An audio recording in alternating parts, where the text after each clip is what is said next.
Je suis plein de gratitude pour votre invitation, mais la gratitude va d'abord à ce que vous faites dans cette association.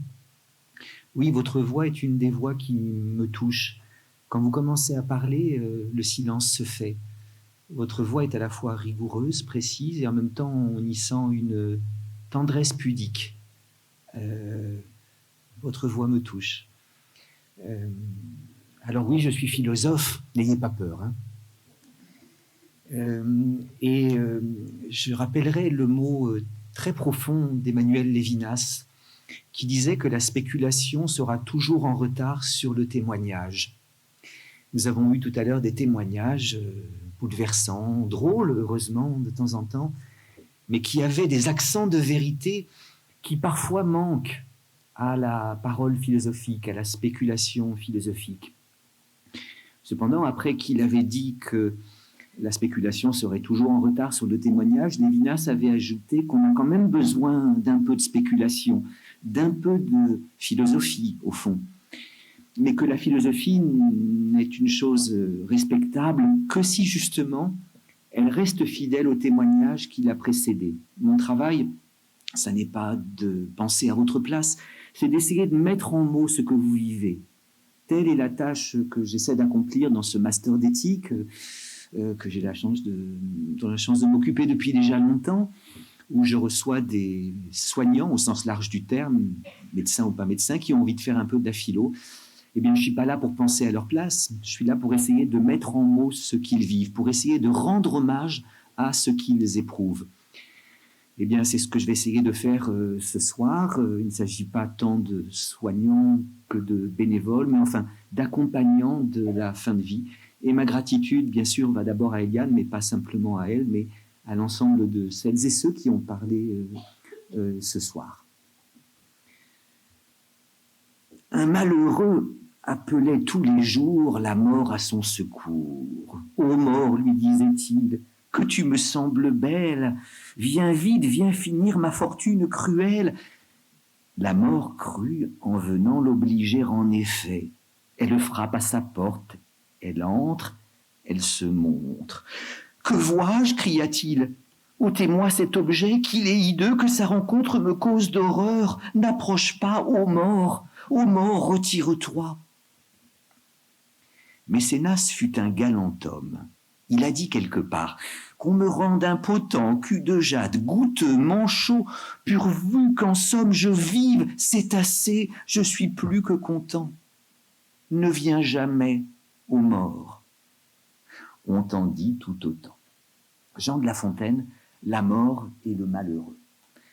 Si j'ai choisi cette fable comme épigramme à cette causerie vespérale, épigramme, causerie vespérale, ça y est, tout de suite, c'est du lourd.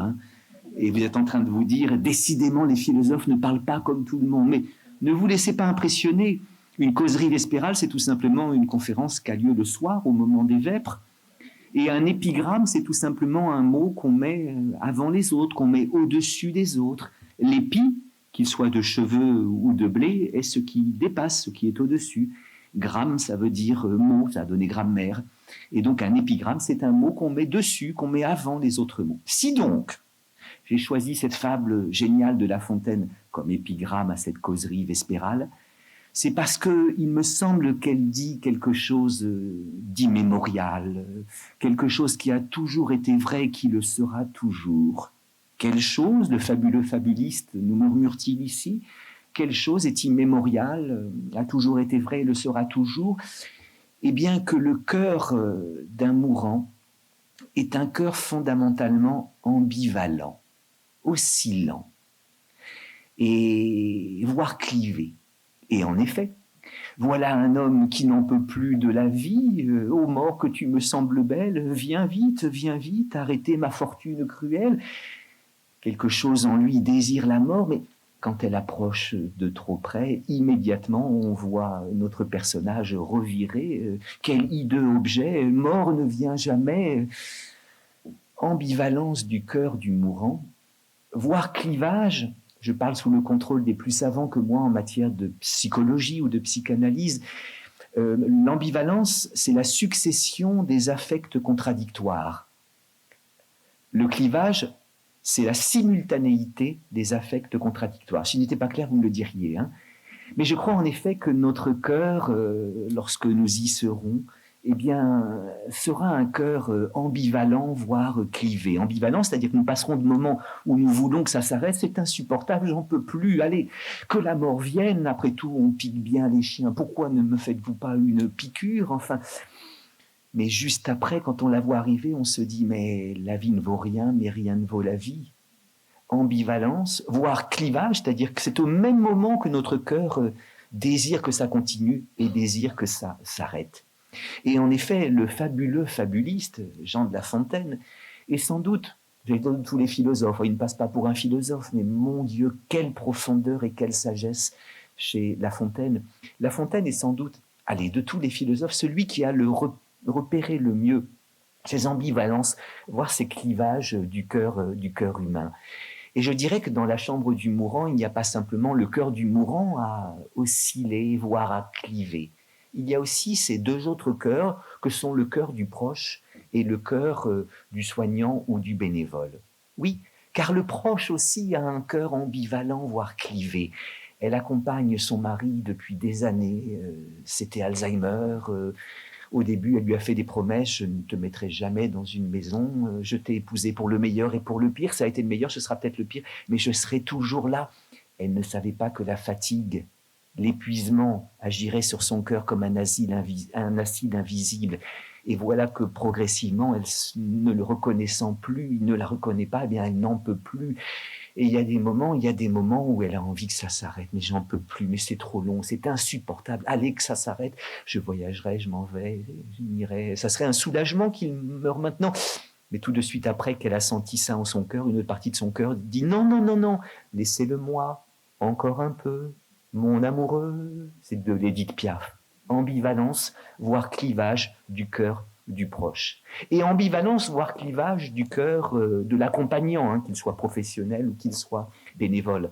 Car certes, fondamentalement, on est là, en effet, pour veiller jusqu'au bout et ne pas donner la mort, et c'est formidable. Mais n'est-il pas certaines fins de vie qui, parfois, découragent le cœur le plus charitable ? Entrer dans une chambre où le cancer du larynx fait qu'il y a une odeur épouvantable, entrer dans une chambre où un vieillard atteint d'Alzheimer s'est maculé le corps, la bouche et les murs de ses excréments, est-ce que ça ne fomente pas parfois, même chez le bénévole ou le professionnel le plus charitable, quelque chose comme un désir de mort, si ça pouvait s'arrêter quand même, voyez ? Je crois qu'il faut partir de cette vérité anthropologique, si bien dite par La Fontaine, à savoir que dans la chambre du mourant, 3 cœurs se trouvent qui sont ambivalents, voire clivés. Et je crois que tout discours sur la fin de vie qui ne repère pas cette ambivalence ou ce clivage est menacé de devenir un discours idéologique, comme on voit chez ceux qui réclament la légalisation de l'euthanasie comme une merveille, un progrès, une libération. Mais que l'on voit aussi peut-être chez ceux qui refusent absolument la légalisation de l'euthanasie, disant de manière assez confortable que non, jusqu'au bout, les êtres humains veulent vivre, dans quelque état qu'ils soient. Il est facile d'être pour ou contre l'euthanasie en tribune, quand on est dans son salon, sur les plateaux de télévision. Mais quand on y sera vraiment, qu'on soit à la première, à la deuxième ou à la 3e place, n'est-ce pas ? Eh bien, on sentira la complexité du cœur humain, les ambivalences du cœur humain. Et c'est La Fontaine, en effet, qui le dit le mieux. Déjà, dans cette fable, il le dit. Hein, bon. En même temps, il y a une morale qui semble dire que les êtres humains, au fond, ne veulent pas mourir et que jusqu'au bout, le désir que ça continue encore un peu demeure. Hein. La morale, c'est Mécénas, qui était le premier mécène, hein, qui a donné le nom Mécène. Mécénas fut un galant homme. Il a dit quelque part qu'on me rôde impotent, cul-de-jatte, goûteux, manchot, pourvu qu'en somme je vive, c'est assez, je suis plus que content. Ne viens jamais aux morts. Et à ce moment-là, La Fontaine reprend la parole. On t'en dit tout autant.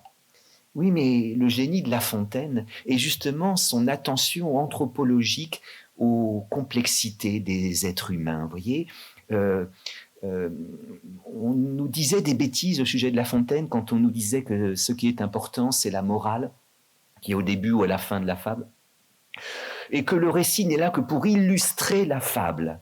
Non, généralement, ce qui fait le génie de La Fontaine, c'est l'art du récit. Je tombais sur une fable il n'y a pas longtemps qui commence comme ça.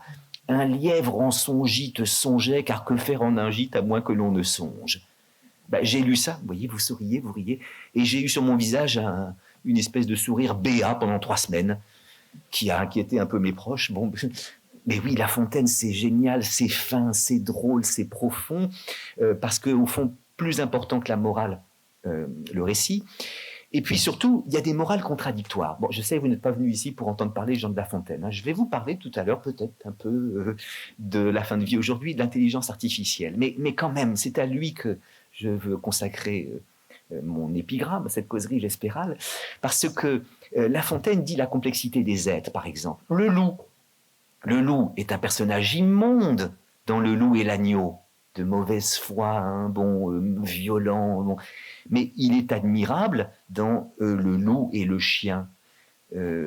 Un loup n'avait que les os et la peau, tant les chiens faisaient bonne garde. Ce loup rencontre un dogue aussi puissant que beau, gras, poli, qui s'était fourvoyé par mégarde.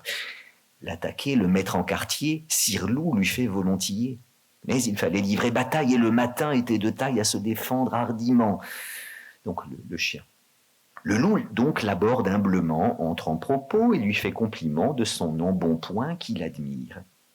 Il ne tiendra qu'à vous, beau sire, d'être aussi gras que moi, lui répartit le chien. Quittez les bois, vous ferez bien. Vos pareils y sont misérables, cancres, airs et pauvres diables, dont la condition est de mourir de faim. Car quoi? Rien d'assuré, point de franche lippée, tout à la pointe de l'épée. Suivez-moi, vous aurez un bien meilleur destin. Le loup reprit. Que me faudra-t-il faire? Presque rien, dit le chien, donner la chasse aux gens, flatter su du logis, à son maître complaire. Moyennant quoi, votre salaire sera force relief de toutes les façons. Os de poulet, os de pigeon, sans parler de maintes caresses. Oh, le loup déjà se forge une félicité qui le fait pleurer de tendresse. Chemin faisant, il vit le col du chien pelé. Qu'est-ce là, lui dit-il? Rien. Quoi? Rien. Peu de choses, mais encore. Et voilà ce que dit le chien. Le collier dont je suis attaché, de ce que vous voyez, est peut-être la cause. Attaché, dit le loup, vous ne courez donc pas où vous voulez? Non, pas toujours, mais qu'importe. Il importe si bien que de tous vos repas, je ne veux en aucune sorte, et ne voudrais pas même à ce prix un trésor. Cela dit, maître loup s'enfuit et court encore. Eh bien, le loup est merveilleux, il préfère la liberté au confort dans cette fable, alors qu'il est odieux dans l'autre fable. Vous n'êtes pas venu ici pour entendre parler de La Fontaine. Mais voyez, l'attention à la complexité humaine, parce qu'évidemment, il peint les animaux pour peindre les hommes, l'attention à la complexité humaine, elle est dans tout le corpus des fables, au sujet du lion, au sujet du chien, au sujet de l'âne, au sujet des riches, au sujet des pauvres et au sujet de la mort. Ça y est, je reviens à mon sujet, parce qu'en effet, il y a 3 fables sur la mort. La mort et le malheureux que je viens de vous lire, la mort et le bûcheron que je vais vous lire, la mort et le mourant, que je ne vous lirai pas entièrement parce qu'elle est un peu longue. Et ce qui est extraordinaire, c'est que ces 3 fables arrivent à des conclusions diamétralement opposées. Voyez ? Et en effet, cette fable, la mort et le mourant, et le malheureux, pardon, comme l'autre qui la suit immédiatement, la mort et le bûcheron, semble dire que les êtres humains ne sont pas vraiment ambivalents et clivés, et que le désir de vivre jusqu'au bout est quand même à peu près universel. Mais il y a une autre fable qui dit tout le contraire. Pour faire rapide, je dirais que les 2 premières fables, la mort et le malheureux, la mort et le bûcheron, elles pourraient être utilisées par nous autres, c'est-à-dire praticiens ou soutiens ou admirateurs des soins palliatifs, n'est-ce pas? Mais l'autre fable pourrait tout à fait être instrumentalisée par les militants de l'ADMD. Alors en effet, 2 fables d'un côté, une fable de l'autre côté. La mort et le bûcheron, vous devez la connaître celle-là. Un pauvre bûcheron tout couvert de ramée sous le faix du fagot aussi bien que des ans. Le faix, c'est le poids. Sous le poids du fagot aussi bien que des ans, les vieux. gémissant et courbé. Il fallait faire la liaison à l'époque. On disait gémissant et courbé. Maintenant, quand on l'a fait, on est ridicule, comme Chirac à la fin de sa vie, parce qu'il faisait des liaisons. Je veux te et je peux te assurer. Mais à l'époque, ça se disait. Un pauvre bûcheron tout couvert de ramée sous le fait du fagot, aussi bien que des ans, gémissant et courbé, marchait à pas pesant et tâchait de gagner sa chaumine enfumée. Enfin, n'en pouvant plus d'effort et de douleur, il met bas son fagot, il songe à son malheur. Quel plaisir a-t-il eu depuis qu'il est au monde? En est-il un plus pauvre en la machine ronde? Voilà comment La Fontaine décrit la terre, la machine ronde. Là aussi, je lis ça, et j'ai un visage béat pendant deux mois. Bon, je ne comprends pas comment on peut être durablement malheureux quand on a la chance de pouvoir lire des fables de La Fontaine. Enfin bon. Point de pain quelquefois, et jamais de repos. Sa femme, ses enfants, les soldats, les impôts, le créancier et la corvée lui font d'un malheureux la peinture achevée. Il appelle la mort, elle vient sans tarder, lui demande ce qu'il faut faire. Et là, il y a un coup de théâtre, parce qu'il tient à la vie, puisque le bûcheron va lui dire « C'est, dit-il, afin de m'aider à recharger ce bois. Tu ne tarderas guère. » Et la morale, le trépas vient tout guérir, mais ne bougeons d'où nous sommes, plutôt souffrir que mourir, c'est la devise des hommes. Ces deux fables, donc, semblent dire que l'ambivalence ou le clivage ne sont pas durables, et que finalement, même impotent, même cul-de-jatte, même malheureux, même pauvre, même seul, eh bien, l'être humain voudrait jusqu'au bout vivre et ne pas mourir.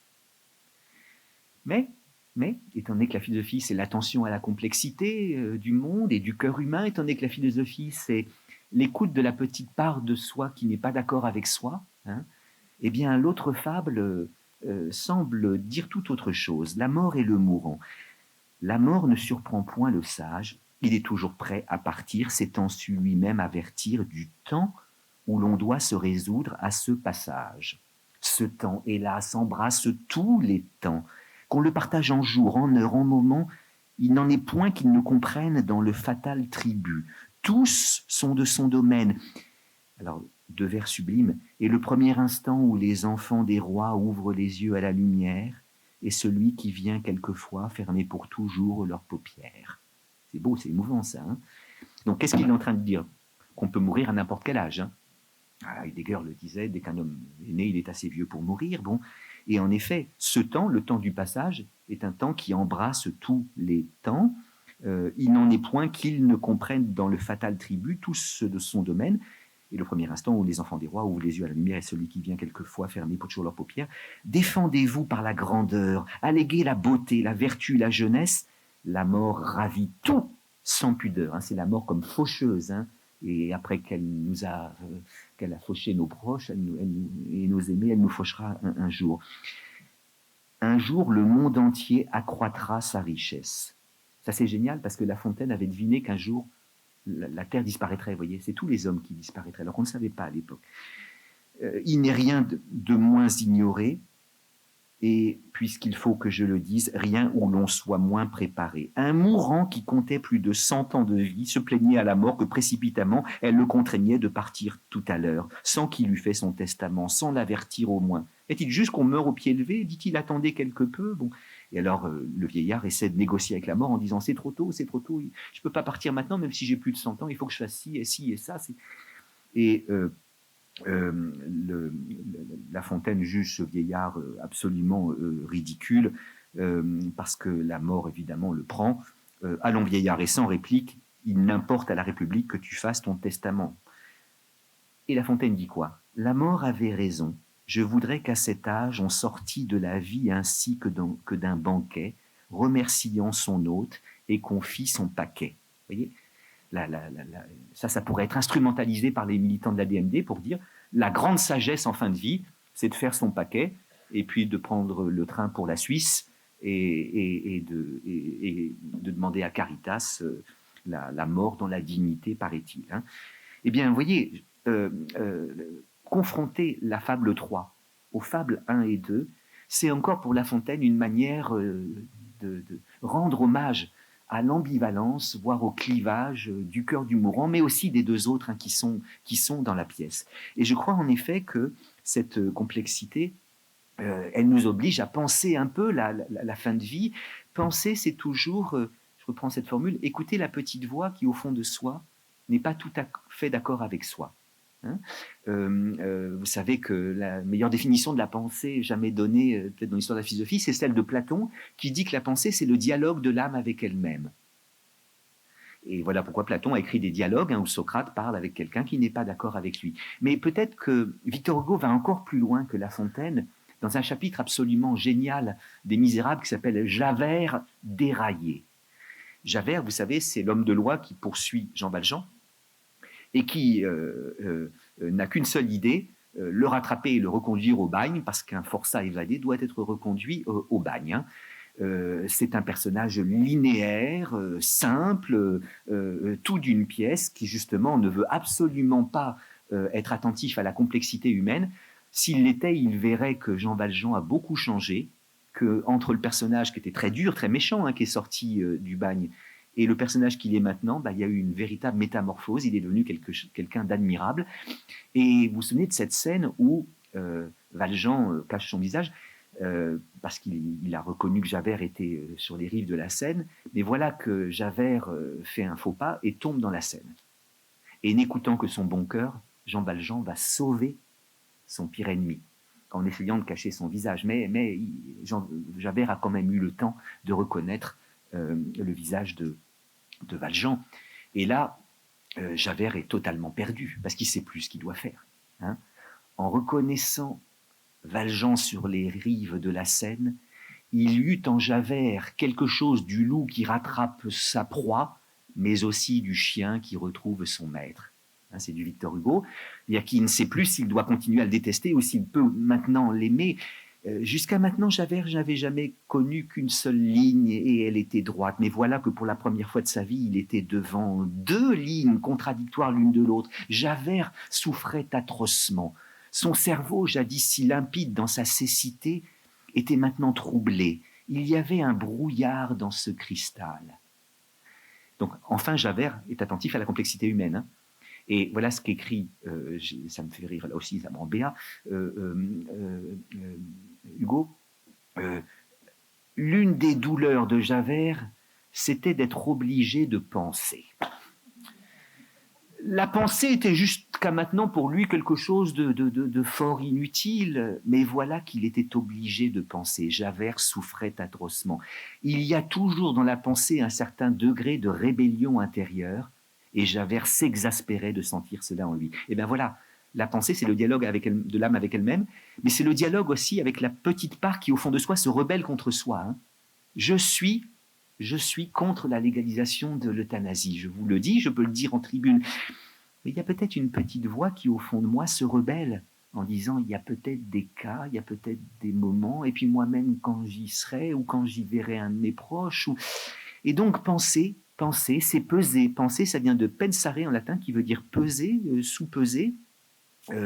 Et c'est en effet ne pas conclure trop vite. Je pars de cette vérité, je trouve anthropologiquement génialement dite par La Fontaine, qui est que immémorialement, depuis toujours et pour toujours, il y aura dans la chambre du mourant trois cœurs ambivalents, voire clivés.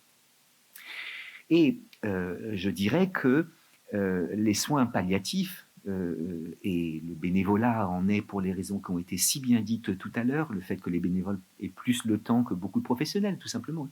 Eh bien, les soins palliatifs, c'est cette invention géniale qui, à mon avis, le restera géniale si elle reste fidèle justement à cette attention à la complexité, n'est-ce pas?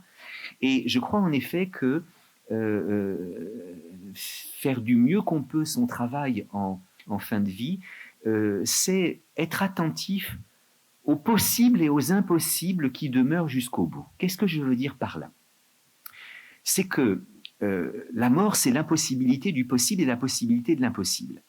Façon, pour Heidegger, qui est l'auteur de cette formule, de murmurer que tant qu'il y a de la vie, il y a du possible. Oh, je viens de citer un philosophe un peu effrayant, Martin Heidegger, et puis la formule que j'ai dite, je l'ai dite tellement vite que sans doute elle vous a paru un peu compliquée. Oui, Heidegger écrit dans Sein und Zeit, être étant, la formule suivante, La mort, c'est l'impossibilité du possible et la possibilité de l'impossible. En allemand, ça donne au minimum der Tod ist der Unmöglichkeit, der Möglichkeit, der Möglichkeit, der Unmöglichkeit. C'est le genre de formule qui rendent fou. Vous savez, il y a des personnages, on appelle ça les derviches tourneurs, qui passent leur temps à tourner comme ça sur eux-mêmes. À mon avis, c'était des gens tout aussi sains de corps et d'esprit que vous et que moi, en tout cas que vous, parce que moi je suis philosophe, donc un petit peu dérangé. Enfin, Dali a tout dit. La seule différence entre un fou et moi, c'est qu'il y a des suis pas fou. Bon. Qui un jour a lu cette formule de... Donc, un derviche tourneur, c'est quelqu'un qui a lu la formule de Heidegger, et depuis il tourne sur lui-même. Qu'est-ce que ça peut bien vouloir dire? Calmons-nous. C'est assez simple. La mort, c'est l'impossibilité du possible. Façon pour Heidegger de murmurer que tant qu'il y a de la vie, il y a du possible. Et que quand il y aura la mort, il n'y en aura plus. Et en effet, tant qu'il y a de la vie, il y a du possible. Moi qui suis vivant, j'ai devant moi une infinité de possibilités qui s'ouvrent à moi. Oh, pas une infinité. Pas une infinité de possibilités.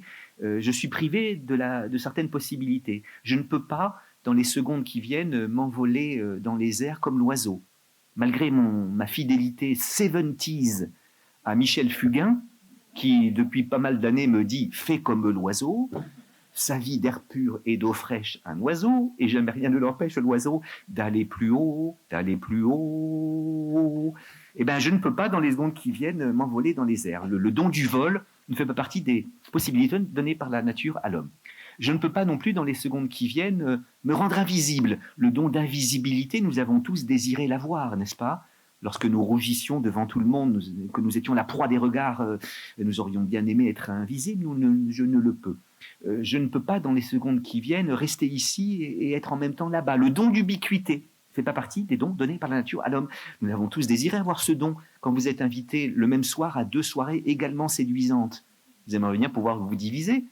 Il y a une qui irait à la soirée d'un tel, l'autre à la soirée d'un tel, mais ça ne marche pas. Sauf dans un conte de Marcel Aimé qui s'appelle Les Sabines, où on a affaire à une femme qui s'appelle Sabine. Johnny Hallyday dirait, bah oui, c'est normal.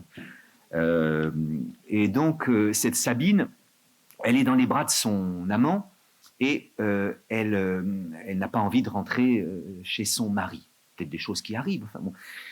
Et elle dit, oh, mon amour, si je pouvais rester toute la nuit avec toi, et puis bon, puis je me diviserais, il y en a une qui rentrerait chez le cocu, bon, mais ça marche. Et bizarrement, ça marche. Il y a 2 Sabines. Le problème, c'est qu'elle a un autre amant, donc elle se divise encore. Puis après, elle se rend compte que le don d'ubiquité, c'est très agréable, ça lui permet à la fois, le texte est un peu daté, de passer en même temps l'aspirateur et de lire Modes et Travaux. Bon.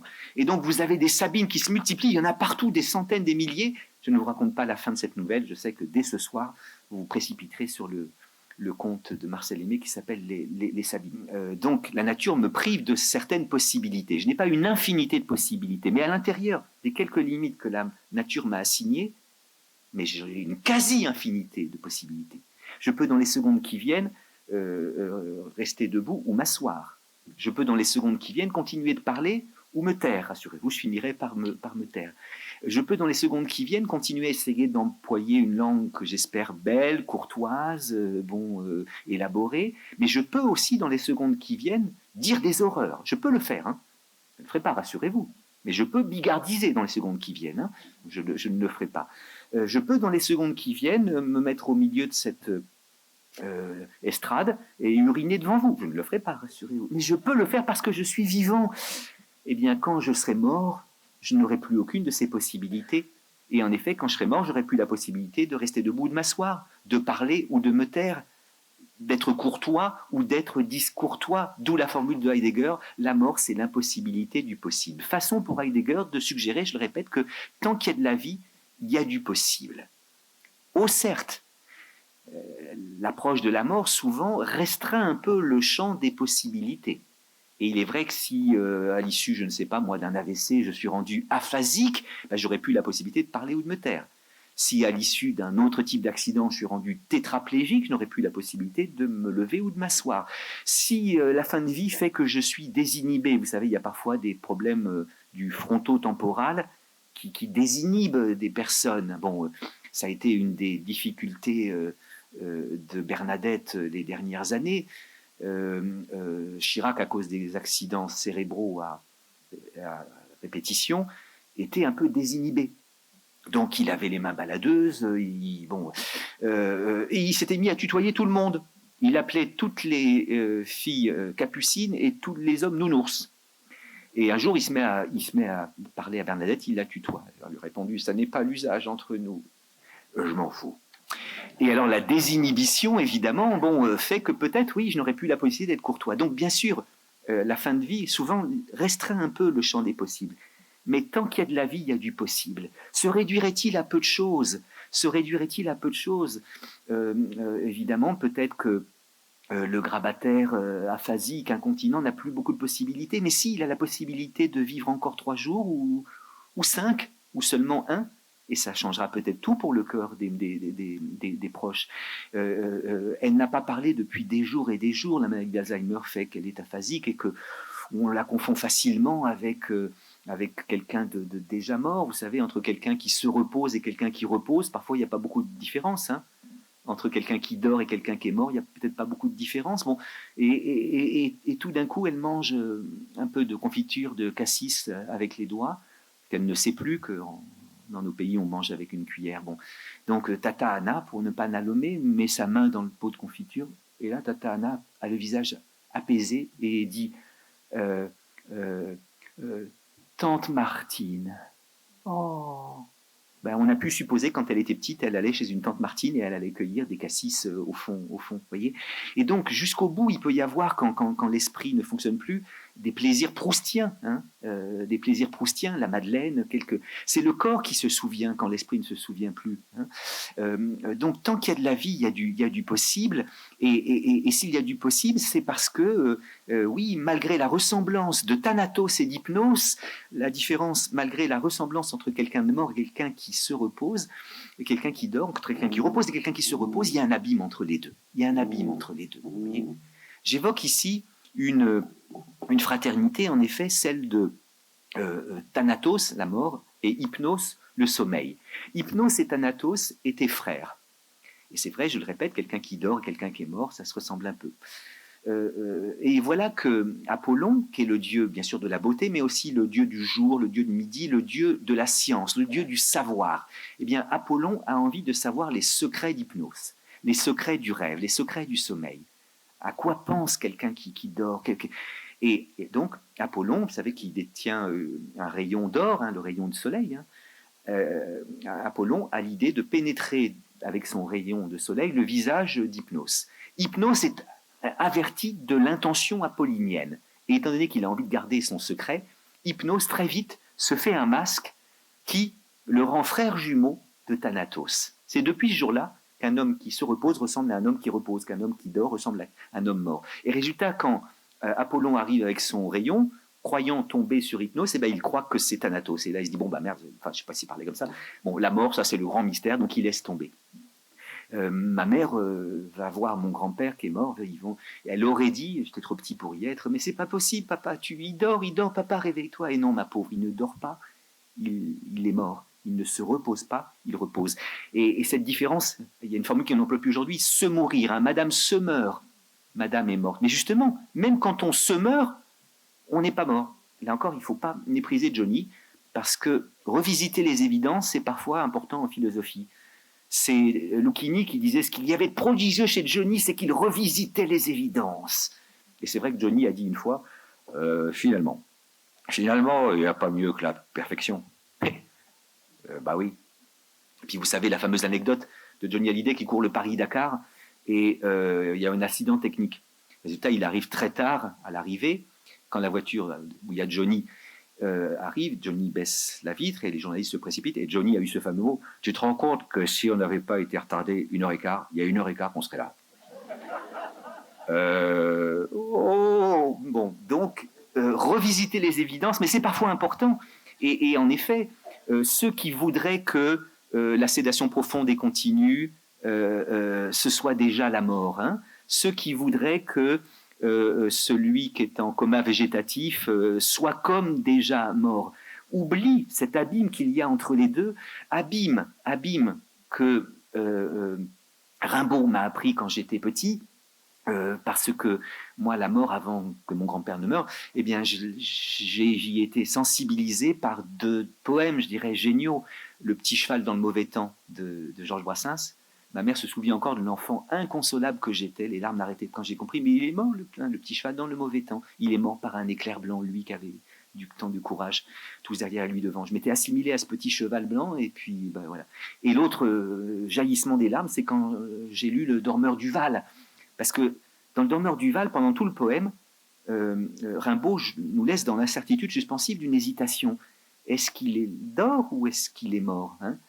La tête dans le frais cresson bleu, il dort, nature berce-le chaudement, il a froid, mais à la fin on comprend, il a 2 trous rouges au côté droit. Hein, c'est pas un soldat qui dort, c'est un soldat qui est mort. Mais ceci dit, il nous l'avait déjà dit juste avant, Rimbaud, puisqu'il dit « Les parfums ne font pas frissonner sa narine ». Eh bien oui, tant qu'on est vivant, les parfums font frissonner nos narines, ou les bruits, ou les goûts, nos papilles, n'est-ce pas? Ou les odeurs, nos narines, enfin, ou les bruits, nos tympans. L'être vivant reste jusqu'au bout un être incarné et sensible.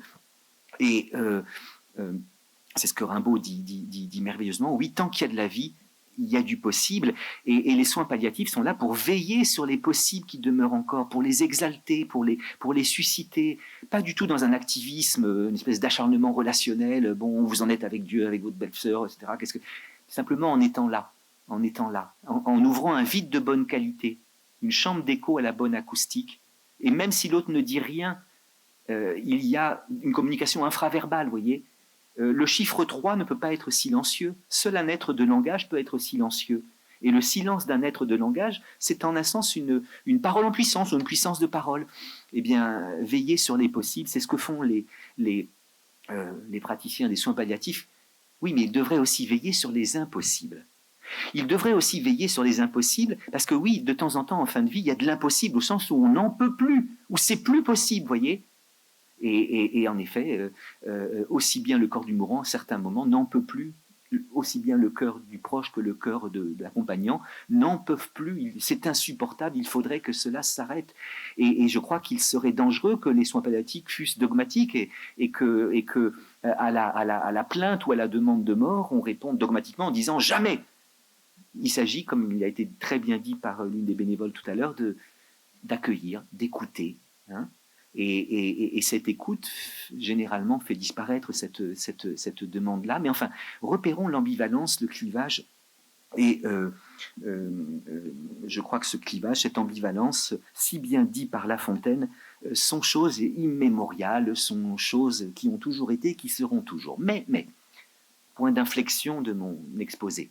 Mais, suis-je en train de dire que les progrès techniques, les progrès scientifiques, les progrès médicaux extraordinaires dont l'homme occidental bénéficie depuis quelques siècles et dont il bénéficie peut-être et va bénéficier de manière encore plus accélérée, bref, suis-je en train de dire que les progrès scientifiques, les progrès médicaux, la robotique, l'intelligence artificielle ne vont rien changer? Je me calme, moi. Syndrome d'agitation adolescente à mon âge, c'est quand même embêtant. Bon, n'ont rien changé. Suis-je en train de dire qu'on mourra toujours de la même manière? Ah non, parce qu'il faut quand même considérer qu'il s'est passé quelque chose en Occident au tournant des XVIIe, XVIIIe siècles, c'est-à-dire des progrès scientifiques qui font que il est devenu rare aujourd'hui que l'homme occidental ait froid, qu'il ait faim, qu'il ait mal. Si je dis l'homme occidental, c'est-à-dire que je sais bien qu'il y a des hommes non occidentaux qui continuent à avoir froid, faim, mal, n'est-ce pas? Et si je dis qu'il est rare que l'homme occidental ait froid, faim, mal, c'est-à-dire que je sais que ça existe quand même. Oui, il y a des hommes occidentaux qui ont froid, qui ont faim, qui ont mal. Mais nous autres, quand avez-vous eu froid la dernière fois de votre vie? Quand votre chaudière était en panne et que Monsieur Leleu était en vacances. Monsieur Leleu, vous l'aurez compris, c'est mon plombier, et c'est un plombier extraordinaire parce qu'il vient n'importe quelle heure du jour, voire de la nuit, même les jours fériés. Bon, et en effet, il a des doigts de fée, il irait partout sans demander qu'on change tout. Alors après, il me coûte assez cher en whisky, parce que après, Monsieur Leleu, vous boirez quelque chose? C'est pas de refus. Et alors les verres se vident à une vitesse pire que les miens, c'est pas peu dire. Mais voilà, la dernière fois où j'ai eu froid, c'est que je rentre de vacances d'hiver, il faisait quand même très froid, et la chaudière était tombée en panne. téléphone, pas de leu et les autres plombiers ne sont pas venus. Voilà la dernière fois que j'ai eu froid. La dernière fois que vous avez eu faim, c'est quand vous êtes monté au dernier moment dans le TGV, espérant vous y sustenter, et qu'il s'est avéré que le bar était fermé ou en grève. La dernière fois que vous avez eu mal, c'est peut-être un dimanche après-midi quand vous cherchiez en vain dans la pharmacopée familiale la pommade ou le produit ou le médicament ou le comprimé qui devait faire que ça cesse, et puis ben non, il n'y avait pas, et les pharmacies étaient fermées, vous voyez. Il est devenu rare que l'homme occidental ait froid, faim, mal, et je crois que notre premier rapport à la science moderne, dont l'intelligence artificielle est aujourd'hui la figure de proue, eh bien, doit être de gratitude. C'est merveilleux de vivre beaucoup plus longtemps qu'avant. C'est merveilleux de ne plus mourir ou rarement en couche. C'est merveilleux que la mortalité infantile soit devenue chose aussi rare. C'est merveilleux que des maux dont nos anciens souffraient tout le temps, eh bien, on en souffre à peine. Toute la fin de vie, mais pas les derniers jours, les dernières semaines, les derniers mois, mais les dernières années de la vie du grand roi Louis XIV, ont été rendus terribles par une fistule anale qu'aujourd'hui on opérerait enfin en ambulatoire, vous voyez. Bon, donc ayons en effet gratitude vis-à-vis de tous ces progrès scientifiques, et alors demandons-nous si ils sont amenés à changer la façon de mourir. Alors, je crois qu'ils sont amenés quand même à changer un peu la façon de mourir, parce que justement, nous avons une intolérance à la douleur qui contraste avec l'habitude de la douleur qui existait jadis. Hein. Elle est légitime, cette intolérance à la douleur. La pratique du stoïcisme, l'espérance chrétienne qui voulait que cette douleur qui est la mienne, ben, il faut peut-être qu'elle soit mienne pour que je suive le chemin du Christ. Hein. Il n'y a pas de dimanche sans vendredi. Là, il faudrait expliquer à Johnny ce que ça veut dire. Oui. Eh ben oui. Pour qu'il y ait dimanche, faut qu'il y ait vendredi. Mais qu'est-ce que tu veux dire? Oh Marie. Ben justement, ce que tu veux dire, c'est que le vendredi, c'est le jour où le Christ meurt, souffre, c'est la passion. Le mot passion vient de patior, qui veut dire subir, souffrir, qui vient de pathos, qui veut dire la maladie, la souffrance. Donc, le vendredi, le Christ souffre atrocement, mais le dimanche, il résurrectionne, nous a dit monsieur le curé. Bon. Eh bien, il faut passer par la douleur de la passion pour avoir la gloire de la résurrection. Et ce qu'on appelait jadis, avant tous ces progrès techniques, l'ars moriendi, l'art de mourir, c'était un art qui s'inspirait du fait que, eh bien, peut-être qu'il faut que je passe par cette douleur, n'est-ce pas, pour avoir la résurrection. Les gens mouraient dans un lit au-dessus duquel il y avait un crucifix, et c'était un Dieu qui souffrait, mais qui ensuite a eu la gloire de la résurrection. Eh bien, moi qui souffre, non pas verticalement, mais horizontalement, il faut peut-être que j'ai cette douleur. Donc, les hommes inventaient des tas de choses, parce que la médecine était évidemment peu capable d'empêcher qu'ils souffrent. Or, maintenant, elle y arrive quand même pas mal du tout. Joie, vraiment opposer la technique à l'éthique, voyez. Penser que le curatif, c'est de la technique, et que le palliatif, c'est de l'éthique, au sens où il n'y aurait pas d'éthique dans la technique et pas de technique dans l'éthique, c'est une bêtise. Hein. D'ailleurs, dans le palliatif, il y a de la technique. Hein. Donc, gratitude vis-à-vis de tous ces progrès qui font en effet que notre vie est devenue différente, qu'on a rarement froid, faim, mal. Mais alors, est-ce que la médecine aujourd'hui est plus efficace qu'à l'époque de La Fontaine, justement? Eh bien, n'est pas parfois prise par une sorte d'hubris, un désir démesuré, c'est-à-dire qu'après qu'on a vaincu le froid, la faim et le mal, on pourrait vaincre la mort, n'est-ce pas? On pourrait vaincre la mort, et c'est vrai que la mort, ça fait beaucoup de peine, peut-être plus encore quand c'est celle des autres que quand ça va être la sienne, mais enfin. Et il est vrai que certains progrès sont instrumentalisés par certains hommes aujourd'hui, on appelle ça le transhumanisme par exemple, avec l'idée qu'un jour peut-être on vaincra la mort. Et si en tout cas on ne la vainc pas, en tout cas on va la maîtriser. Alors la victoire sur la mort, la maîtrise de la mort, 2. la victoire sur la mort me paraîtrait une forme de catastrophe.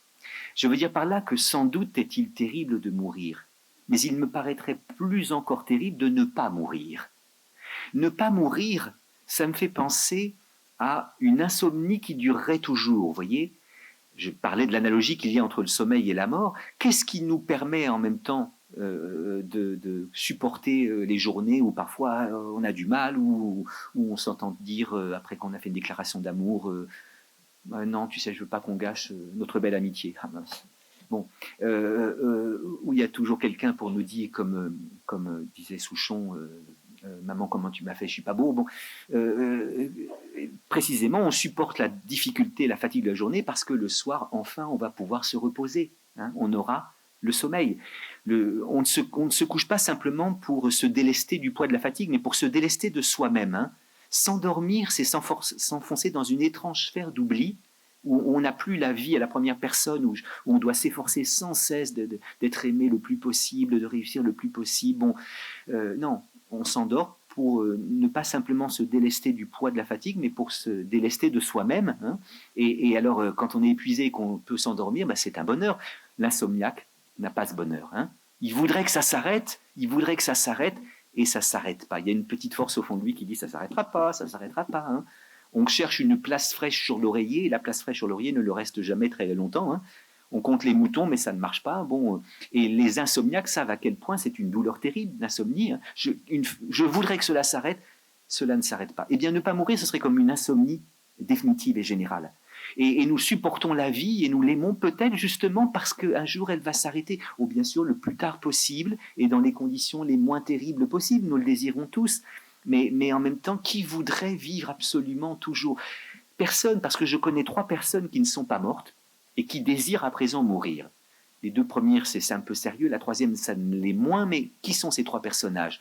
Le Juif errant, le Hollandais volant du vaisseau fantôme de Wagner et Monsieur de Fontenelle. J'évoque en effet 3 personnages. Alors le Juif errant, vous savez, dans une certaine légende, c'est un Juif qui aurait refusé de donner de l'eau au Christ, et pour cela il serait maudit, c'est-à-dire condamné pour l'éternité à errer à la surface de la terre sans jamais pouvoir se reposer, sans jamais trouver le requiem in pacem, hein, le repos dans la paix. Il n'en peut plus, il voudrait que ça s'arrête. Même chose chez le Hollandais volant du vaisseau fantôme de Wagner, der Fliegende Holländer, qui est maudit pour je ne sais plus quelle raison et qui est condamné à errer sur les mers de la terre pour toujours sans jamais pouvoir accoster. Eh bien, ce personnage-là aussi a envie que ça s'arrête, n'est-ce pas? Et puis, le 3e, c'est Monsieur de Fontenelle. Et alors, en effet, Monsieur de Fontenelle, c'était un écrivain philosophe du XVIIe, XVIIIe siècle, très cynique, qui ne croyait pas à l'amour. L'amour, c'est uniquement une invention de la nature pour nous inviter à reproduire l'espèce. Le cœur n'est qu'une pompe. Bon. Et ce Fontenelle, étonnamment, bah, c'est rare à l'époque, atteint, toujours en pleine forme, l'âge assez canonique de 90 ans, 91 ans, 92 ans. Évidemment, on dit à Monsieur de Fontenelle, vous nous enterrerez tous. Donc, Fontenelle a dit oui, car j'ai décidé de ne pas mourir.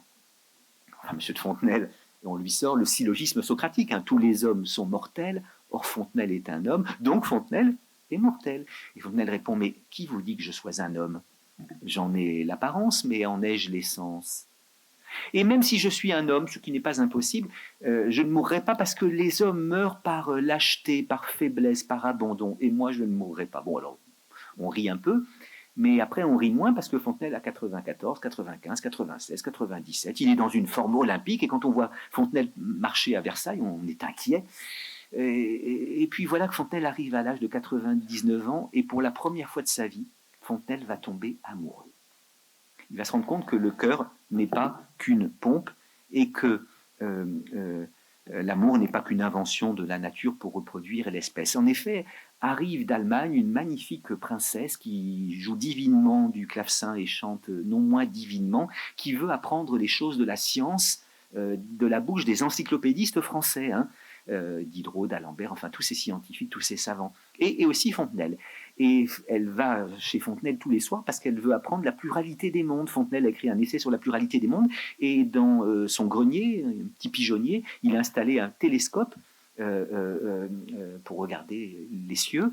Et tous les soirs, ou presque, la magnifique princesse va chez Fontenelle et il lui apprend dans la nuit, voilà, la grande ours et tout ça. Et Fontenelle tombe amoureux, surtout. Bon. Mais voilà qu'un jour, elle arrive un peu tard, puis encore plus tard, puis encore plus tard, puis après, elle dit « je ne pourrai pas venir demain », elle s'absente. Enfin, et Fontenelle est déchirée parce qu'il sent bien que ces retards et ces absences signifient qu'elle n'a plus envie de venir. En effet, plus envie de venir. En effet, elle va de moins en moins chez Fontenelle parce qu'elle va de plus en plus chez Diderot, qui est beaucoup plus jeune, beaucoup plus en forme, et Diderot est sur l'affaire, si j'ose me dire. Et Fontenelle va mourir à 100 ans pile d'un chagrin d'amour. Et va se rendre compte à ce moment-là, oui, que la mort n'est pas ce qui vient mettre fin à notre condition, mais ce qui en est l'âme. Montaigne le disait très bien, tu ne meurs pas de ce que tu es malade, mais de ce que tu es vivant. Hein, et par conséquent, ne pas mourir serait sans doute pire que mourir. Et alors on voit en effet chez les transhumanistes ou chez certains réductionnistes qui vont réduire, qui croient qu'on peut réduire le corps et l'intelligence de l'homme en tout petits éléments, de plus en plus petits, les faire imiter par la technique, de telle sorte qu'on pourrait en effet, bah oui, télécharger la conscience et remplacer l'intelligence humaine par l'intelligence artificielle. Non, il y a du délire là-dedans, je crois que ça ne fonctionnera jamais, et puis qu'il serait triste que cela fonctionne. Je crois que les hommes souffriraient beaucoup plus et demanderaient à ce qu'on leur donne la mort, que ça s'arrête si c'était possible. Bon, pour l'instant, c'est une chimère, j'espère qu'elle le restera toujours, je le crois. Mais alors, indépendamment de ça, heureusement que tous les grands savants, tous les grands scientifiques, tous les promoteurs de la robotique ou de l'intelligence artificielle ne veulent pas faire mourir la mort. Ils veulent simplement que les êtres humains meurent moins mal, meurent mieux, et croient en effet pouvoir utiliser les progrès de la robotique, les progrès de l'évidence-based médecine, les progrès de l'informatique, les progrès de l'intelligence artificielle, pour que les hommes non seulement aient moins mal, mais même meurent moins mal. Alors là encore, un rapport de gratitude. L'intelligence artificielle, la robotique, ça aide beaucoup de médecins déjà aujourd'hui. Ça aide au diagnostic. On sait aujourd'hui que l'intelligence artificielle permet de mieux détecter un ménalome qui pourrait devenir malin que le ou la dermatologue qui regarde le corps le plus attentivement. Aide au diagnostic, aide au pronostic, aide à la décision, robotique chirurgicale, aide à la prévention, médecine de précision, monitoring des comportements liés à l'observance, suivi des traitements, suivi épidémiologique, populationnel, etc. Tous ces domaines sont transformés déjà par l'intelligence artificielle et comment ne pas s'en réjouir. Les robots et les autres objets interconnectés interagissent au quotidien avec nous et vont nous aider. En effet, les nouvelles technologies, les innovations en santé vont permettre un recueil de données, si vous voulez, d'une richesse, d'une précision qui sont impossibles à l'intelligence humaine. Oui, le robot peut avoir plus d'informations et plus immédiatement accessible que notre esprit. Ça permettra un recueil des données d'une richesse inaccessible au plus soigneux des examens cliniques. Ça apportera une contribution irremplaçable aux choix diagnostiques et thérapeutiques. Bon, cette évolution va renouveler la formation des médecins et des professionnels de santé. Il faut en être heureux, n'est-ce pas et à condition, évidemment, que ces machines ne supplantent pas les médecins, mais qu'elles les accompagnent. Oui, moi j'appelle de mes voeux une complémentarité bien acceptée entre le médecin qui sera toujours un clinicien, qui écoutera ce que ces pauvres mains racontent, et puis ces machines qui l'aideront. Je ne crois pas qu'il faille s'inquiéter de l'intelligence artificielle et de ses progrès, si précisément l'intelligence artificielle et ses progrès vient assister le médecin et les accompagnants et ne prétend pas les remplacer. Ne prétend pas les remplacer, et malheureusement, parfois, là encore, même en dehors de ces délirants qui voudraient qu'on fasse mourir la mort, vous avez des moins délirants qui voudraient en effet des machines d'aide à la décision, des machines qui décident à la place des hommes. Ah, là, il y a quelque chose évidemment qui m'inquiète beaucoup parce que je crois quand même à l'irremplaçabilité de la fragilité humaine. Je veux dire par là que, prenons deux exemples de remplacement qui me sembleraient dangereux.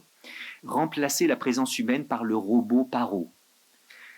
Remplacer l'intelligence du médecin qui décide par une machine qui déciderait à sa place. Le robot paro. Alors certains en ont entendu parler. Il se trouve que je suis allé au Japon il y a quelques temps avant la pandémie et que j'ai rencontré l'inventeur du robot paro. Alors c'est un robot qui représente un bébé phoque, mais très bien fait. Hein. On s'y trouverait. Et étant donné que même au Japon, paraît-il, on honore les morts, les vieillards, pardon, mieux que nous, hein, mieux que chez nous. Étant donné que même au Japon, les gens meurent souvent assez seuls, qu'on ne va pas les voir dans les équivalents des EHPAD, eh bien, on s'est dit que ça serait bien de remplacer les proches qui ne viennent pas ou les amis qui ne viennent plus par ces robots. Et alors, en effet, ce robot, alors il est assez lourd, hein, il représente un bébé phoque, et alors quand on le met sur le ventre des vieux qui souffrent d'Alzheimer, eh bien, selon les mouvements du vieux, on voit le robot prendre des petites mines charmantes, ronronner, faire des petits bruits, et on se dit que là, il y a une présence chaleureuse qui aide les vieillards qui souffrent d'Alzheimer. Oui, ça peut les aider. Et l'inventeur du robot disait, mieux vaut le robot paro qu'une aide-soignante acariâtre. Je ne suis pas d'accord. Je ne suis pas d'accord parce que tout d'abord, il y a un leurre là. Il y a un leurre, n'est-ce pas, qui est une offense à l'être humain. Kant disait qu'on blesse plus autrui en lui mentant qu'en lui disant une vérité blessante. C'est évidemment difficile de dire à quelqu'un une vérité blessante. Bah oui, une vérité blessante, c'est blessant. Mais mentir à quelqu'un, c'est le blesser plus encore parce que c'est considérer qu'il n'a pas droit à la vérité, qu'il n'est pas digne de recevoir la vérité. C'est le maintenir dans un état d'ignorance et de minorité, vous voyez. L'anecdote est la suivante. La vieille grand-mère, elle était tellement contente qu'enfin Alice ait un petit copain. Puis il est très bien, ce petit Benoît. Il est poli, puis je l'aime bien. Oh, puis ça va faire un beau couple. Et puis je serais peut-être pas là pour voir les enfants. Bon, mais voilà que le Benoît, il largue la Alice très violemment. La grand-mère est en état déjà assez avancé. Et on se dit, bah non, faut pas lui dire, ça va la rendre trop malheureuse. Bon. Mais elle sent, on voit plus Benoît, il est en vacances, il est en voyage. Ah bon, mais vous savez, peut-être que l'esprit est trompé, mais le corps ne l'est pas. Hein. Là encore, il n'y a pas besoin de détecteur de mensonges pour voir qu'il y a un regard qui se dérobe. Et quand on est très vieux, souvent, justement, étant donné qu'on n'entend des fois pas très bien, ou qu'on ne comprend pas très bien, on redevient un expert en communication infraverbale, comme quand on était enfant. Et à un moment, oui, elle dit, mais elle comprend. Et là, elle dit, dis donc, mais je suis déjà morte pour que vous m'ayez caché la vérité. Quelle humiliation, n'est-ce pas? Eh bien, ce leurre me paraît quelque chose de terrible. Et puis, pourquoi est-ce qu'il vaut mieux une aide-soignante acariâtre? Tout d'abord parce que ça permet de faire la distinction entre les aides-soignantes qui sont acariâtres et celles qui ne sont pas acariâtres. Et je suppose qu'ici, tout le monde est très bénévole ou professionnel merveilleux. Et donc, ça permet ces scènes magnifiques. Ah, merci, quand c'est vous qui venez. Vous êtes mon petit rayon de soleil. Oh, non, je fais que mon métier. Oh, non, vous savez. Et puis, oh, mais vous n'avez pas le temps, dit-elle à l'aide-soignante. Mais vous n'avez pas le temps. Mais vraiment, vous êtes tellement gentil. C'est pas comme l'autre. Et du coup, l'aide-soignante est valorisée. Bah ouais, parce que l'autre pétasse, etc. Même bien. Puis après, elle lui dit, puis vous n'avez pas le temps, mais vous savez qu'en plus, vous ressemblez à une de mes petites filles. Mais vraiment, vous lui ressemblez. Ah, mais je pourrais vous montrer sa photo. Mais non, vous n'avez pas le temps. Mais si. Ah, la photo, elle doit être là, dans l'armoire, là, dans ce sac. L'aide-soignante ouvre le sac, elle ne trouve pas de photo, parce que la vieille, quand même, vaporise un peu de la toiture, comme disait Michel Audiard. Donc, il n'y a pas de photo. Et puis, au dernier moment, elle laisse tomber. Ah, si, peut-être dans ce sac. Et elle trouve la photo de la fille à qui elle ressemble. Un canon absolu. Je ressemble à ça. Oh. Alors là, vous savez l'image de la jeune main qui prend la vieille main. Vous savez, très souvent utilisée dans l'accompagnement de soins palliatifs, cette image-là. Et ces vieilles mains des personnes âgées qui sont à la fois racornies, durcies par l'âge, et en même temps attendries, parce qu'au cœur de la main des gens très vieux, il y a souvent une peau très douce, comme une neige à peine fondue. Moi, j'adorais toucher ça chez mes mères Ali, chez mes mères Claire, chez Tata Anna, etc. Bon, mais justement, la cariâtre, on peut justement ne pas l'aimer. Et ne pas aimer tout le monde, ça fait partie de la vie humaine. C'est ce que disait Sioran. Il nous arrive de rêver, de vivre dans ces palais de cristal que sont les mondes utopiques, où tout le monde s'entend, où tout le monde s'aime, enfin tout. Mais si nous y vivions un peu, nous aurions envie de faire le mur. Parce que nous aimons nos nostalgies, nos haines bien recuites. Hein. Il y a un certain plaisir à haïr. Hein. Et ça fait partie du cœur humain, cette ambivalence. Nous ne sommes pas qu'amour, nous ne sommes pas que... Et par conséquent, pouvoir ne pas aimer un être humain, eh bien, c'est le signe qu'on fait partie encore de la communauté des hommes, vous voyez. On ne peut pas remplacer une présence humaine par le robot paro pour les raisons que j'ai dites. Et puis on ne peut pas remplacer la décision d'une intelligence humaine par la décision prétendue d'une intelligence artificielle. Pourquoi? Parce qu'une décision, ça n'est pas qu'une conclusion. Décider, ça vient du latin decidere, qui veut dire couper, trancher. Et ça vient de cadérer, hein, les feuilles caduques sont les feuilles qui tombent, donc décadérer, ça veut dire couper, détacher. Et en effet, je dirais qu'alors, quand il y a une décision difficile à prendre, et elles sont toujours difficiles, les décisions en fin de vie, arrêt de traitement ou pas arrêt de traitement, sédation profonde et continue ou pas, bon, éventuellement, dans certains lieux, j'espère pas ici, bien sûr, aller pousser un peu la seringue, comme disait l'autre, ou ne pas la pousser. Bon, quand il y a incertitude, quand il y a une décision difficile à prendre, que faisons-nous, nous autres êtres humains? Nous délibérons. Délibérer, ça veut dire peser, sous-peser. C'est la même chose que penser. Délibérer et penser veut dire la même chose. Parce que dans délibération, il y a le petit mot latin librare, qui veut dire, dans lequel on trouve le mot latin libra, qui veut dire la livre. La livre, vous savez, c'est une unité de mesure pondérale, à peu près 500 grammes. Hein. Alors peut-être les plus jeunes d'entre nous ne savent plus ce que c'est qu'une livre. Bon, moi j'entends encore ma grand-mère dire, tiens, je vais prendre 1,5 livre ou 3 livres de... Bon, mais sous le marché couvert de tulle, mais les plus jeunes ne connaissent peut-être que le système décimal, parce que si on fait toutes ces courses chez Leclerc, ce qui est une erreur, parce que c'est pas là qu'on trouve les bons produits, enfin quoi, eh bien le décimal l'a emporté. Mais 1 livre, ça veut dire à peu près 500 grammes, et donc délibérer, c'est peser, sous-peser. Et alors en effet, un homme qui doit se décider délibère. Alors il y a des cas où une délibération courte permet de trancher. Hein. Sur la balance délibérative, il y a une des deux hypothèses pour la fin de vie qui non, là c'est évident qu'il faut arrêter le traitement, ou qu'il faut faire ci, ou qu'il faut faire ça. Mais les cas qui sont intéressants éthiquement, c'est les cas où la délibération ne donne pas la décision qu'elle est censée donner. Parce que plus on délibère, moins on arrive à se décider, vous voyez. C'est ce que la philosophie appelle les cas aporétiques. On appelle parfois ça les dilemmes, mais on devrait plutôt appeler ça des apories. Et une aporie, c'est une impasse, parce que dans aporie, il y a a et aporie. Bah oui. Mais ça veut dire quoi? Et alors, a, ça veut dire l'absence. Aphone, sans voix. Ah oui. Oh, poros, le passage. Poros, ça a donné les pores, P-O-R-E-S. Et quand vous avez des petits trous dans la peau, c'est des pores. Hein. Mais là, justement, il y a un passage. La peau n'est pas imperméable. Il y a des échanges gazeux entre l'extérieur et l'intérieur du corps. Mais quand il y a aporie, il y a absence de passage. Et l'aporie est décrite par Aristote dans ses topiques comme étant la gêne ou l'hésitation qui résulte de l'égalité des raisonnements contraires. La gêne ou l'hésitation qui résulte de l'égalité des raisonnements contraires. Il y a autant d'arguments en faveur de la décision A qu'en faveur de la décision B. Et là, en effet, éventuellement, l'aporie peut dégénérer en tragédie, parce que la tragédie, rappelez-vous, ce qu'on appelle les cas cornéliens ou les cas raciniens, on a affaire à un personnage qui ne peut ni ne pas. Qui ne peut ni ne pas. Phèdre ne peut ni aller dans les bras d'Hippolyte, ni ne pas y aller. Don Diègue ne peut ni choisir Chimène, ni ne pas la choisir. Vous savez, il doit choisir entre Don Diègue, son père, et Chimène, son amoureuse, mais il aime les deux et il ne peut pas. Et il y a une scène géniale, on est donc dans le Cid, où il dit mon mal augmente à le vouloir guérir. C'est-à-dire que je délibère pour choisir, hein, faire qui m'est-tu donné pour venger ma Chimène, bon, et puis alors il ne sait plus quoi faire, tout redouble ma peine. Hein.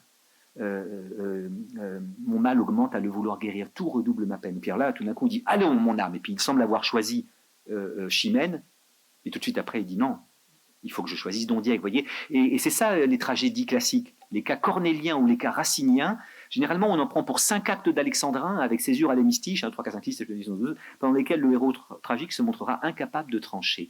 Et en effet, l'aporie ou la tragédie, c'est quand on n'arrive pas à se décider. Et alors, notre intolérance à l'incertitude fait que parfois on se dit, mais c'est mon intelligence humaine qui n'arrive pas à décider. L'intelligence artificielle, elle, pourra décider. Mais non. Il serait absurde de décider sans délibérer. Mais une décision, c'est pas seulement une conclusion. Parce que justement, là, il n'y aurait jamais conclusion, parce qu'il y a autant d'arguments en faveur de A que de B. Hein. Vous vivez des apories dans vos vies, vous en avez vécu. Je ne peux ni avorter, ni ne pas avorter. L'intelligence artificielle est une intelligence déconnectée du corps. Vous avez vu, hein, le corps était abandonné, et tout de maman serait dans cette petite boîte. Taratata. Nous autres êtres humains, nous sommes intelligents parce que précisément nous avons un corps où nous sommes notre corps. C'est-à-dire que nos décisions, nos préférences, eh bien, elles se passent peut-être dans notre inconscient. Elles ont pour origine ce que Leibniz appelait les perceptions insensibles ou les petites perceptions. Et en effet, ce qui fait que quelqu'un va plutôt vouloir que ça continue, et donc va s'acharner, va continuer à essayer de vivre, alors que des fois les taux devraient faire qu'il est mort, ou au contraire va se laisser glisser, et ben c'est justement ces petites présences humaines, ces petites perceptions insensibles, vous voyez, un regard, un sourire, un rire, une présence, éventuellement un agacement, une haine, une musique qu'on aime ou une musique qu'on n'aime pas. C'est ça qui fait en effet que jusqu'à la fin de la vie, il y a quelque chose comme du possible. Alors bien sûr, il faut veiller aussi sur l'impossible, ça m'apparaît très important, mais le robot paro ne saurait remplacer la présence humaine et l'intelligence artificielle ne saurait remplacer l'intelligence. L'intelligence artificielle, quand Yann m'a dit bon, accepterez-vous, Eric, de venir pour les 20 ans? J'ai tout de suite oui, parce que votre voix me touche et pas que la vôtre ici. Mais après, je me suis dit l'intelligence artificielle, j'y connais pas grand-chose. Coluche disait quelque part, tiens, je suis allé à la faculté et j'ai rencontré le doyen de la faculté, qui les avait plus toutes d'ailleurs, ces facultés. C'est bizarre, il y a des types qui vendent de l'intelligence alors qu'ils n'ont pas un seul échantillon sur eux. Bon, ben moi, en matière d'intelligence artificielle, je ne sais que très peu de choses, donc j'avais demandé à Eliane, si possible, d'assister plutôt sur la fin de vie que sur l'intelligence artificielle. D'ailleurs, vous voyez, il y a fin de vie en très grand et intelligence artificielle en tout petit. L'intelligence artificielle, oui, et la robotique, eh bien, vont être de plus en plus présents dans nos vies. Il me semble qu'ils ne changeront pas cette présence frémissante, inquiète, jamais en repos, de ces trois cœurs ambivalents, voire clivés, n'est-ce pas, qui se trouvent dans la chambre, et tant mieux. Assister les décideurs, oui, les remplacer, non. Il y a une irremplaçabilité de la présence humaine, et d'une présence humaine, alors en effet, respectueuse, considérante, oui, à la sidération qu'on éprouve parfois quand on se dit mais je vais mourir, quand on dit il va mourir, bon, eh bien la sidération, c'est l'impression qu'un astre nous est tombé dessus. Hein. Sidus sideris, c'est l'astre. Hein. Être sidéré, ça a l'impression qu'un astre nous est tombé sur le bout du nez ou sur le bout des chaussures. Louis de Funès étant le grand comédien de la sidération. Ah bon, à la sidération qui nous laisse pétris, enclos, enfermés dans une émotion qui ne peut pas donner lieu à la moindre motion, c'est-à-dire au moins mouvement. Eh bien, opposons la considération. Et la considération, c'est justement mieux que le respect. Parce que dans le respect, il y a quelque chose de froid. Hein. Avant, la fin de vie, c'était l'amour du prochain, parce que c'était des religieuses et c'était Jésus. Bon, aujourd'hui, on ne meurt plus à l'autel Dieu dans un lit au-dessus duquel il y a un crucifix. On ne meurt plus à la charité, établissement à l'entrée duquel il y avait il y avait un crucifix. On meurt à l'EHPAD, au CHU, au CHU, au Pervenche, au Myosotis. On donne souvent des noms de fleurs aux maisons de retraite, alors peut-être les auteurs qu'on y sent ne sont pas toujours florales. On meurt aux fontaines. Beaucoup de mes vieilles sont mortes en Corrèze aux fontaines. Et c'était bien choisi, parce que des fois... Donc, et alors, quand vous entrez dans ces établissements-là, à l'entrée, vous chercherez le crucifix en vain, vous allez le trouver à la place du crucifix. On a enlevé le crucifix, qu'est-ce qu'on a mis? Une charte du patient hospitalisé. Et dans cette charte, il n'est pas du question de l'amour du prochain, mais du respect de la dignité de la personne humaine. Hein, l'histoire de l'accompagnement en Occident, c'est l'histoire d'une substitution à l'amour. On a fait succéder le respect. Pourquoi pas? Parce que c'est difficile d'aimer tous les mourants, n'est-ce pas? C'est moins difficile de les respecter, car l'amour, c'est la célébration d'un être et d'une manière d'être. Aimer, ça veut dire se réjouir, ça veut dire bénir, ça veut dire célébrer. avouez que même si vous aimez votre métier d'accompagnant, tous les mourants ne sont pas des êtres que vous avez envie de célébrer, de bénir. Bénir, ça veut dire que c'est bien que tu sois. Hein. Simplement, l'amour est un sentiment chaud, le respect est un sentiment froid, mais justement, il est peut-être un peu trop froid et un peu distant. Hein. Tenir en respect, c'est tenir à distance. Hein. Bon. Et voilà pourquoi, si l'amour c'est peut-être trop demandé, le respect pas assez, eh bien, j'aimerais qu'en soins palliatifs, mais en fait, je fais que mettre en mots ce que vous vivez, parce que c'est ce que vous faites, c'est évident, eh bien, il y eut la considération. Hein, pour sortir de la sidération, la considération.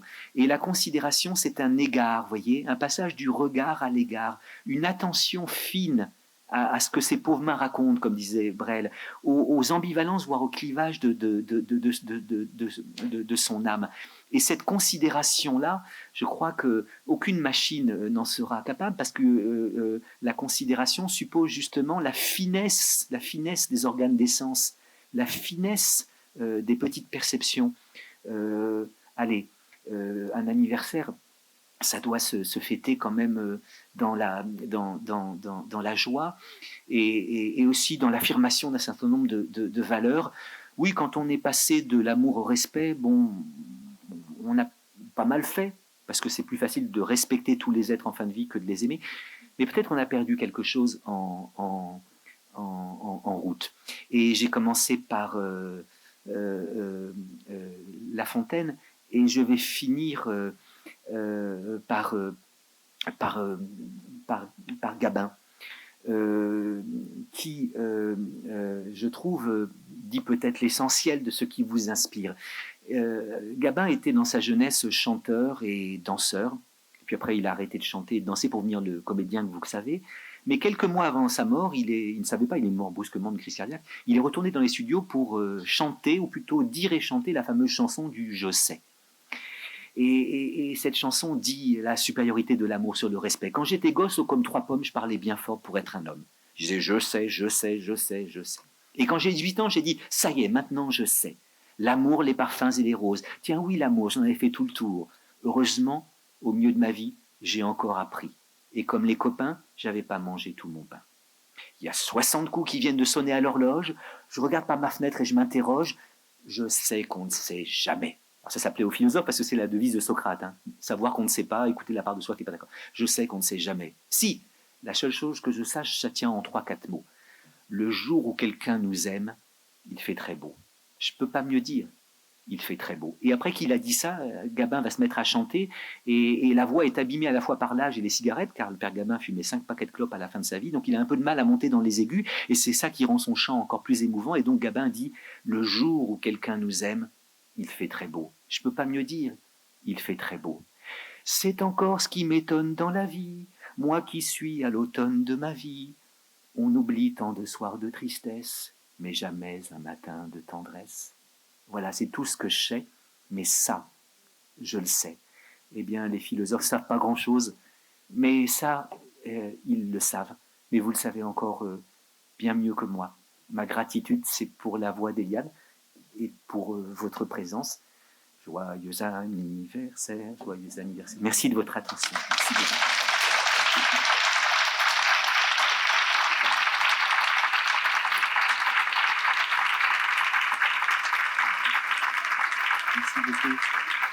Non, moi je tenais à vous remercier justement pour tout ce qui nous anime, nous, professionnels de soins palliatifs, justement ce qu'on appelle la clinique de l'ambivalence, quoi, et d'avoir su mettre des mots.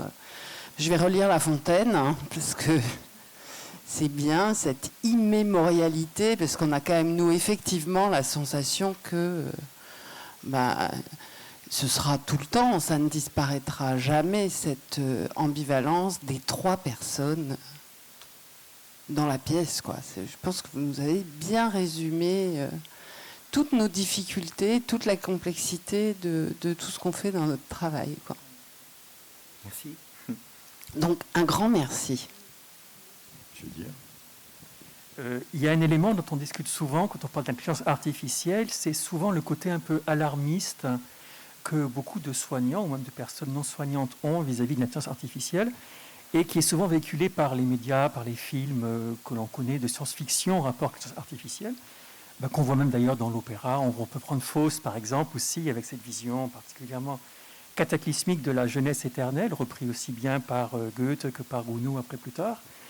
Et souvent qui, je pense, peut nous empêcher d'avoir une pensée un peu libre par rapport à l'utilisation de l'intelligence artificielle dans notre métier. Et on a du mal à y voir cette espèce de notion de gratitude dont vous parlez justement, c'est justement de cette intelligence artificielle qui nous aide très souvent au quotidien, qui est déjà très présente d'ailleurs, mais nous sommes souvent imprégnés par cette vision un peu alarmiste et un petit peu pessimiste, même je dirais, de cette technologie qui, peut-être parce qu'elle nous dépasse, nous fait très peur. Et je pense que ce serait bien de revenir sur une saine anthropologie et de montrer qu'en fait l'être humain n'est pas cette espèce d'être un peu automatique, un peu à la Descartes, que l'on peut manipuler assez facilement et qui sera facilement manipulable à l'avenir, alors qu'il est vraiment tout autre. Et que, voilà, je vous laisse poursuivre. Non, je suis tout à fait d'accord avec vous. Entre la technolatrie aveugle de l'ingénieur enthousiaste pour ces machines qui vont changer la condition humaine merveilleusement, entre la technolatrie, l'idolâtrie de la technique, de l'ingénieur que je viens de caricaturer, et la technophobie crispée, de la peur de la technique, de celui qui pense que la technique ne fait que du mal et qu'elle abîme le monde, il est urgent de ne pas choisir. Il faut avoir un rapport de gratitude vigilante au progrès technique. De gratitude parce que ça nous fait quand même beaucoup de bien. Et ça peut en faire encore, et ça aide déjà beaucoup le monde médical. Mais aussi de vigilance pour que justement la complémentarité n'engendre pas la substitution et des choses de ce genre. Et c'est vrai que les médias sont toujours... Bon, on a besoin des médias, bien sûr. Quand on dit du mal des médias, il faut d'abord commencer à en dire du bien. Je veux dire par là qu'il y a des pays où il y a l'Afghanistan et peut-être un peu la Russie, où il faudrait bien qu'il y ait plus de médias. Mais c'est vrai que les médias aujourd'hui, évidemment, rendent les débats très binaires, alors que justement, toute pensée de la complexité fait qu'il faut résister au charme de la nostalgie tout en lui faisant droit. Si je dis qu'il faut résister au charme de la nostalgie, c'est-à-dire c'était mieux avant. Avant, on veillait les morts, avant, il y avait de l'amour, maintenant, c'est des robots et de l'abandon. Non, c'était pas mieux avant. Ça ne veut pas dire que la nostalgie n'a pas de charme. Mais il faut se méfier des charmes de nostalgie parce que le geste nostalgique est toujours précédé d'un geste d'idéalisation du passé. Le nostalgique, c'est celui qui commence, parce qu'il déteste le présent, parce qu'il a peur de l'avenir et qu'il déteste le présent, qui commence par idéaliser le passé, pour mieux dire du mal du présent et pour mieux s'angoisser de l'avenir. Or, il faut se méfier du charme de la nostalgie. Vous savez, on n'arrête pas de dire, et dans mon livre sur la fatigue, j'en ai parlé, qu'avant, les gens prenaient le temps de vivre. Aujourd'hui, ils vivent comme des fous. Mais apprenez que Sénèque a écrit au 1er siècle après Jésus-Christ un livre qui s'appelle De Brievitate Vitae, de la brièveté de la vie. Et dans ce livre, Sénèque dit « Avant, les Romains prenaient le temps de vivre, maintenant nous vivons comme des fous. » Nous nous plaignons des embouteillages dans Paris, moi le premier, comme non pas parisien mais grand banlieusard, il y a des moments où je suis absolument obligé de prendre ma voiture, bon, et bien ça me conduit, moi qui m'espère plutôt urbain, bon, et bien à m'écrier à chaque fois que quelque chose me résiste, m'écrier avec une haine pas très charitable le syntagme Anne Hidalgo. Bon, donc je passe mon temps à dire on peut plus rouler dans Paris depuis Hidalgo. Mais je ne dois pas oublier qu'au XVIIe siècle, Boileau a écrit un livre qui s'appelle Les embarras de Paris, c'est-à-dire les bouchons. Où Boileau dit avant on circulait bien dans Paris, maintenant bon. Donc méfions-nous du c'était mieux avant, ce qui ne doit pas nous interdire de dire qu'il y avait des choses mieux avant, n'est-ce pas, et donc, entre grand-père Ronchon et petite Poussette, là encore, il est urgent de ne pas choisir. J'évoque un livre que vous avez peut-être lu, un des derniers livres du cher Michel Serres, que j'aimais beaucoup par ailleurs, mais ce qui me gênait un peu dans les derniers livres, les 2 derniers livres presque de Michel Serres, Petite Poussette et puis C'était mieux avant, c'est que je crois que Michel avait tellement peur de devenir un vieux con. Là, il y a des vieux qui, pour plaire jusqu'au bout, c'était un séducteur hallucinant, pour plaire jusqu'au bout à son époque, eh bien, il ne faut surtout pas se figer dans la posture du vieux con qui dit le présent est catastrophique et l'avenir le sera plus encore. Et résultat, Michel Serres écrit des livres où il semble dire que non, c'était pas mieux avant, c'était terrible, refusant tout droit à la nostalgie. Hein. Et puis, alors, Petite Poussette, c'est la jeune qui... Mais c'est génial ce livre. C'est pas Petit Pousset, c'est Petite Poussette. Parce qu'elle va tellement vite. Bon, vous allez voir, moi, c'est pas... Bon, je résiste à la technique moderne. Donc, ma fille m'a dit une fois... tu nous fous grave la honte. Bon, donc Petite Poussette, c'est le pouce tellement rapide, bon, qu'elle tape avec. Voilà. Et puis Grand-père Ronchon. Et Michel Serres dit, Grand-père Ronchon, c'est celui qui dit le présent est terrible, l'avenir ne sera plus encore, c'était mieux avant. Et bien Michel Serres donne toutes les raisons à Petite Poussette et tous les torts à Grand-père Ronchon. Je crois qu'il aurait fallu trouver une position juste. Hein. Moi, je suis tout discours massivement pessimiste, tout discours de déploration générale vis-à-vis du présent est un discours faux. Hein. Par exemple, moi, j'ai travaillé sur la pudeur avec Adèle Vendrette et on se disait, bah oui, mais avant les gens étaient plus pudiques. Maintenant, sur les réseaux sociaux, il n'y a aucune pudeur. On raconte tout, on montre tout. Le corps était caché. Bon, même quand il était nu, il était ombré. Hein,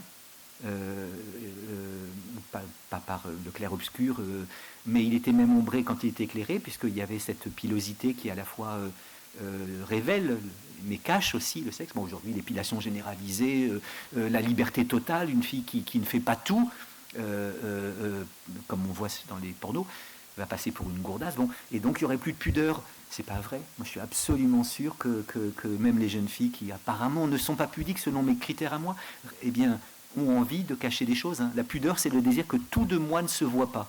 Que toute ma vie, que tout de mon corps, que toute mon histoire, que toute mon âme ne soit pas en pleine lumière. Le désir du clair-obscur, il est évident. Donc tout discours de déploration massif à l'endroit du présent et d'angoisse catastrophique à l'endroit du passé est faux. Mais tout discours d'enthousiasme sans recul vis-à-vis du présent et de l'avenir est aussi faux. Hein. Aristote, philosophe de la juste mesure. Pardon, j'étais un peu long, mais je m'échauffe un peu. S'il y a une autre question, une autre remarque, j'essaierai, parce que je crois que 8 heures est bientôt. Je ne sais pas si ça dérange grand monde, en tout cas. Hein, mais je prends conscience qu'avoir beaucoup d'avis sur Facebook, c'est exactement comme avoir beaucoup de pognon au Monopoly. je voulais pas piquer celle-là, non ? Paul-Éric. Ouais. D'abord, vous portez un beau prénom, enfin, en partie. Tout à l'heure, vous avez fait une petite introduction. Et j'ai eu envie de dire, le plus philosophe des deux n'est pas celui qu'on pense. Je veux dire par là que, là aussi, ce que vous avez dit tout à l'heure, quelque chose avant, que j'ai oublié, avant l'intervention, qui m'a paru d'une belle subtilité, mais voilà que je suis un peu gêné, moi qui fais l'éloge de la pudeur, je suis en train de dire, t'es formidable, je t'adore. Alors que... Bon, pardon, c'est fini. C'est peut-être quand je vous parlais du variant Travolta, celui qui donnait la fièvre, mais que le samedi soir.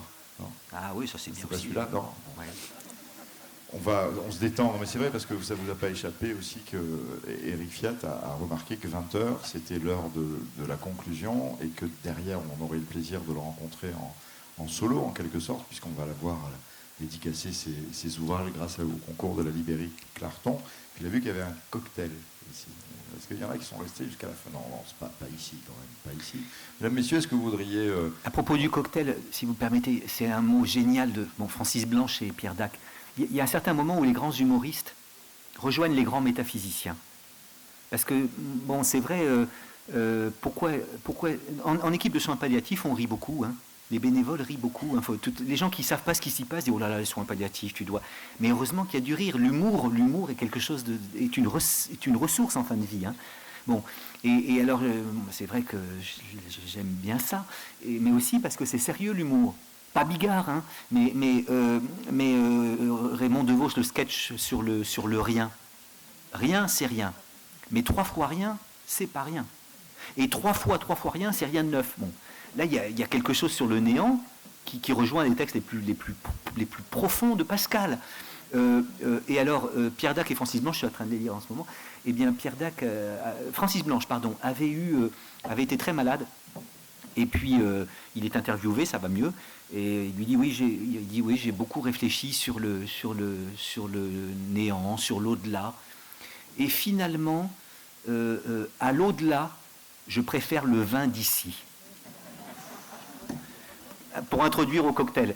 Et puis Pierre Dac, qui était son grand compagnon, aussi son grand copain, c'est avec les bons crus qu'on fait les bonnes cuites. Bon, voilà deux façons d'introduire au banquet de tout à l'heure.